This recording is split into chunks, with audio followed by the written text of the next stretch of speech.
warahmatullahi wabarakatuh. Waalaikumsalam warahmatullahi wabarakatuh.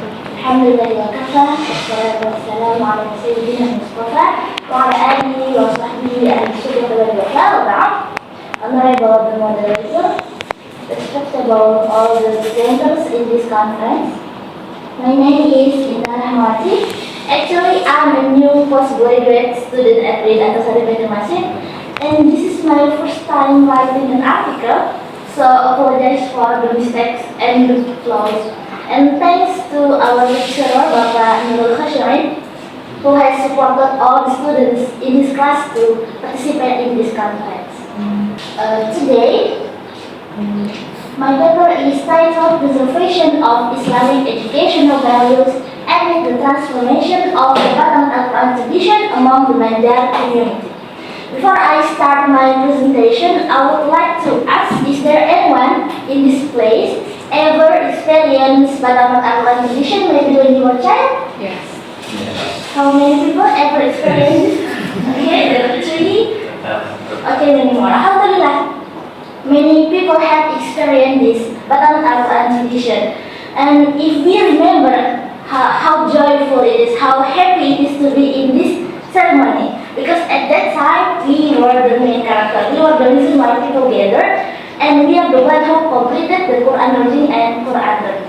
What is Batam Al-Quran? Batam Al-Quran is as simple as a ceremony for completing reading or the learning Quran.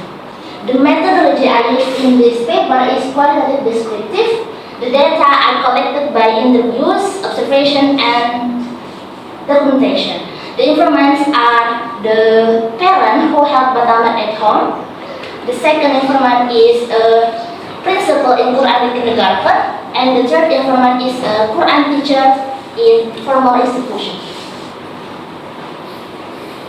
Okay, let's talk about the results and the discussion.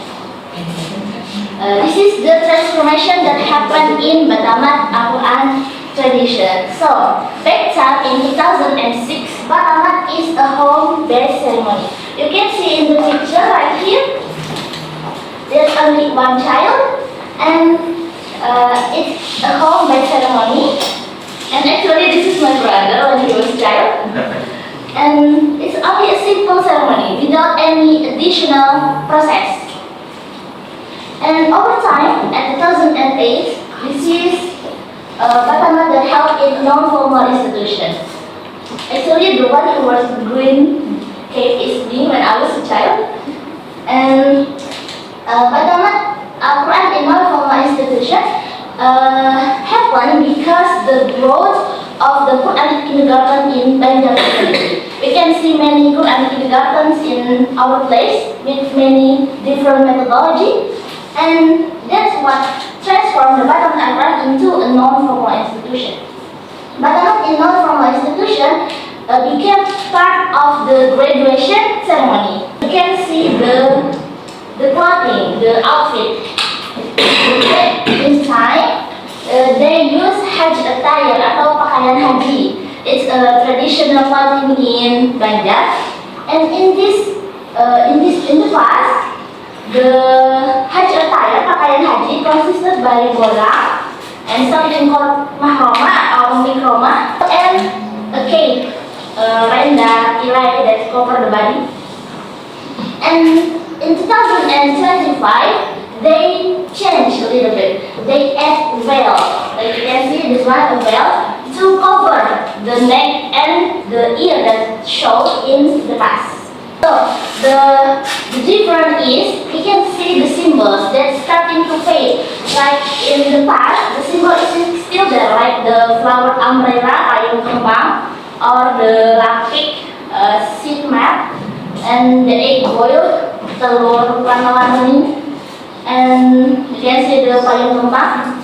But in the formal institution, I'm sorry, I didn't collect the picture for the formal institution. In formal institution, the symbols starting to fade. There are no payung kembang or something like egg boiled or sticky rice. When actually the symbols has meaning.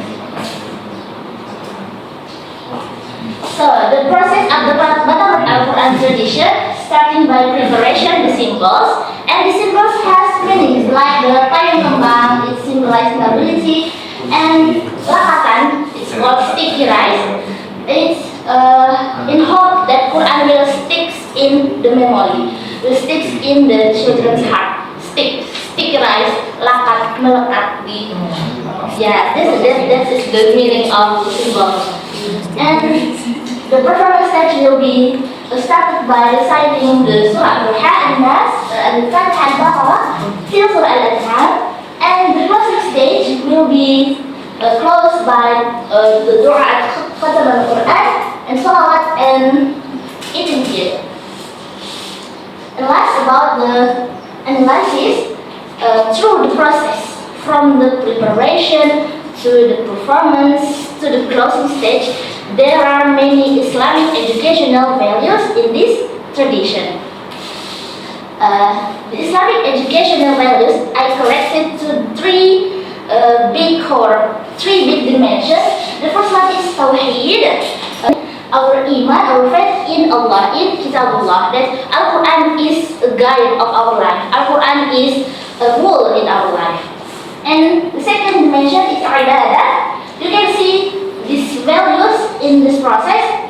You can see the reciting the Quran, reciting Salawat, and after that there is giving charity or sadaqah by the food, by the sticky rice or egg food, or food like banjar identity like soto banjar or ketupat or anything.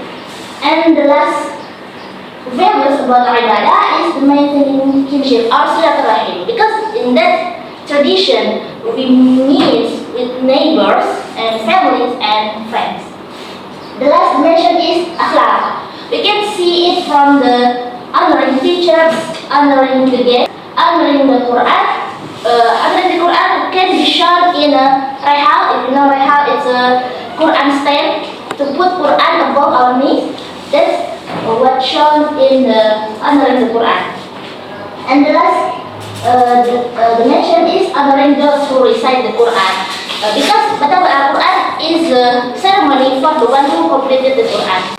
For conclusion, so the conclusion is, even there are many changes in this tradition, like the symbols, the form of the context this tradition have, and even many changes over time, the Islamic educational values still preserved.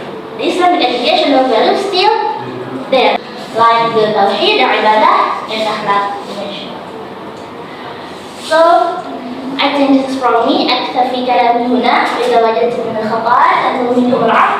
شكرا على حسن اهتمامكم. السلام عليكم ورحمة الله وبركاته.